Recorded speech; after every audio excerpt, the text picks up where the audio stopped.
Hi guys, ஓட்டு போடுறதுக்கு எல்லாருமே ரெடியாக இருப்பீங்க. இவங்களுக்கு தான் ஓட்டு போடணும் அப்படின்னு முடிவும் பண்ணியிருப்பீங்க. ஆனால் உங்கள் தொகுதியில் யார் நிற்கிறா அப்படிங்கிறதே சில பேர்த்துக்கு தெரியாமல் இருந்திருக்கும். முதல்ல உங்கள் தொகுதியில் யார் நிற்கிறா, அவங்க என்ன பண்ணியிருக்காங்க, இதுக்கு முன்னாடி நமக்கு நல்லது பண்ணுவாங்களா, தோத்தாலும் நல்லது பண்ணுவாங்களா, இல்லை ஜெயிச்சாவாச்சும் நல்லது பண்ணுவாங்களா அப்படின்னு தெரிஞ்சுக்கிட்டு உங்களோட ஓட்டை நாளைக்கு பதிவு பண்ணுங்கள்.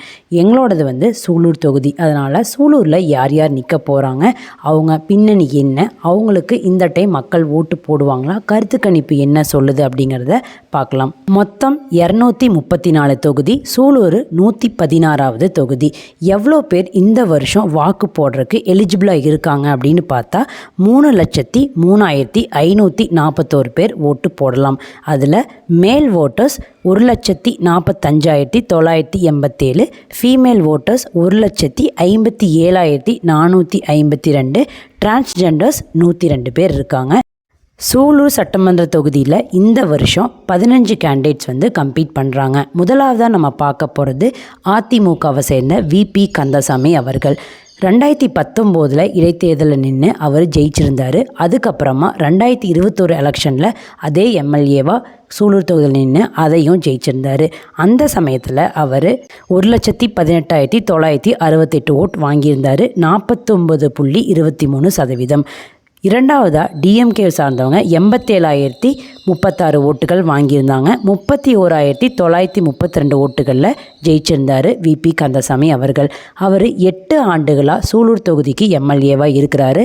சூலூரில் இருக்கிற எல்லா ஊர்களுக்குமே போய் வர்றது, என்னென்ன நலத்திட்டங்கள் செய்யணுமோ எல்லா நலத்திட்டங்களையும் செஞ்சு கொடுத்துருக்காரு. அதனால தான் ஏடிஎம்கே திரும்ப இந்த தொகுதிகளில் ஜெயிச்சுக்கிட்டு இருக்கு.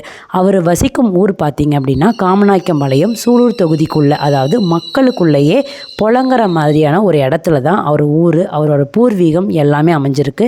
நீங்கள் ஒரு சாதாரண மக்களாக இருந்தாலும் சரி, உங்களுக்கு எவ்வளோ பணம் இருந்தாலும் சரி, நீங்கள் அவங்கள போய் சந்திக்கணும் அப்படின்னா நேரடியாக போய் சந்திக்கலாம்.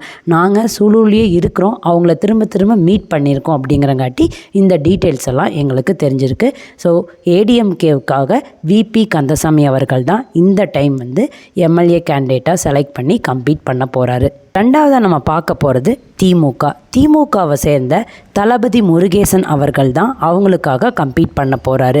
அவருக்கு 64 வயசு ஆகுது. அவரும் சூலூர்லேயே தான் தங்கியிருக்காரு. இதுக்கு முன்னாடி நிறையா நல்ல விஷயங்களை மக்களுக்காக செஞ்சுக்கிட்டு இருக்காரு.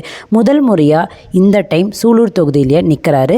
திமுகவுக்கு அதிக வாக்குகள் வாங்கி நான் மக்களுக்கு நல்லது பண்ணுவேன், ஏடிஎம்கே இந்தந்த நல்லது பண்ணலை நான் பண்ணுவேன் அப்படிங்கிறத சொல்லியிருக்காங்க. அவங்க ஒய்ஃப் அரசு வேலையில் இருக்கிறாங்க. அவங்களும் பிரச்சாரத்தில் தீவிரமாக ஈடுபட்டுருக்காங்க. நிறையா வாக்காளர்கள் திமுகவுக்கு வாக்களிக்கிறதுக்கு வாய்ப்புகள் அதிகமாக இருக்குது இந்த சமயத்தில். மூணாவதாக நம்ம பார்க்க போகிற கட்சி தாவேகா கட்சி. என்எம் சுகுமாரன் அவர்கள் தான் கம்பீட் பண்ண போகிறாரு. இவர் 2026 வரைக்குமே டிஎம்கேல இருந்தார். சின்ன வயசுலேருந்து அவங்க அப்பா டிஎம்கேல தான் இருந்தார். இவரும் சின்ன வயசுலேருந்தே டிஎம்கேக்காக தான் பாடுபட்டு நிறையா வேலைகள் செஞ்சுருந்தார். இப்போது ஏப்ரல் மாதத்தில் தான் டிவிகேல ஜாயின் பண்ணி சூலூரில் அவர் கம்பீட்டும் பண்ண போகிறாரு. எதனால் நீங்கள் டிஎம்கேலேருந்து வந்தீங்க அப்படின்னு கேட்கும்போது, டிஎம்கேல நல்ல ஆட்சி இல்லை, அந்த நல்லாட்சி எல்லாமே முடிஞ்சு போச்சு, இனிமேல் டிஎம்கேல ஆட்சி நல்லதாகவே பண்ண மாட்டாங்க, அதனால தான் நான் விஜய் கீழே தேர்தலில் நிற்க போகிறேன் அப்படிங்கிறத அவர் தெளிவாக சொல்லியிருந்தார். சரி, ஓகே, நீங்கள் இவ்வளோ சொல்கிறீங்களே, நீங்கள் எப்படி நல்லது பண்ண போகிறீங்க அப்படின்னு கேட்கும்போது, ஒவ்வொரு தொகுதிக்கும் ஒவ்வொரு ஆண்டு 3 கோடி பணம் ஒதுக்குறாங்க நிதி. அப்போ 5 வருஷத்துக்கு 15 கோடி. எம்பி ஃபண்டுன்னு தனியாக கொடுப்பாங்க. ஒவ்வொரு வருஷமும் 6 கோடி, 5 வருடங்களுக்கு 30 கோடி. அதுலேருந்து ஒரு 6 கோடியை நான் வாங்கிப்பேன்.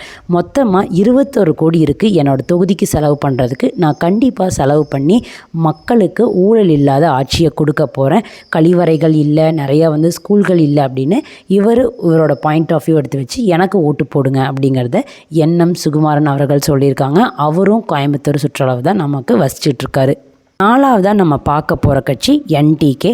ராஜசேகரன் அவர்கள் அவங்க சார்பாக போட்டியிட போகிறாரு. அவருக்கு வயது 53. அவரோட வசிக்கும் ஊர் எதுன்னு பார்த்தீங்கன்னா நாமக்கல் இருக்கார். உங்களுக்கு தெரியாதுல்ல, நம்ம சீமான் அண்ணன் எந்த இலவசமும் தரமாட்டேன், ஆனால் நான் ஆட்சிக்கு வந்தேன் அப்படின்னா உங்களுக்கு நல்லாட்சியை கண்டிப்பாக கொடுப்பேன், விவசாயிகளுக்கு நிறைய நல்ல விஷயங்களை செய்வேன் அப்படின்னு சொல்லியிருக்காரு. நம்ம சுற்று வட்டாரம் எல்லாருமே விவசாயத்தை நம்பி தான் இருக்கோம், அதனால் எங்களுக்கு ஓட்டு போடுங்க விவசாய சின்னத்தில் அப்படின்னு ராஜசேகரன் அவர்கள் சொல்கிறாங்க.